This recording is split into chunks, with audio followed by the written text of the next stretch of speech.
Natagpuan ang dalawang bangkay ng lalaki sa magkahiwalay na lugar sa Ilocos Sur. Nakaalerto si Ivy Hernando.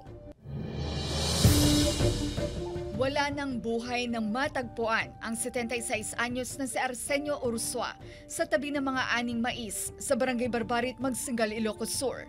Magdamag daw na hindi umuwi sa kanilang bahay si Ursua. Ayon sa PNP, walang nakitang sugat o foul play sa katawan ng biktima base sa sumuring doktor. Ayon sa pamilya, pinag-aaralan nila kung ipapa-autopsy pa ang labi ng ama. Awan mo kati pang panunuto mi nga negatibo, may pangtaglawlaw.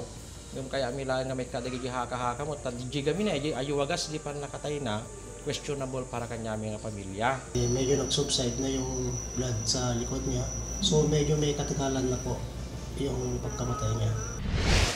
Sa San Esteban, Ilocos Sur, patay na nang madiskubre ng kanyang pinsan, si Godofredo Rimando Jr., 53 anyos at isang construction worker sa loob ng tinutuluyan nilang barracks sa Barangay San Rafael.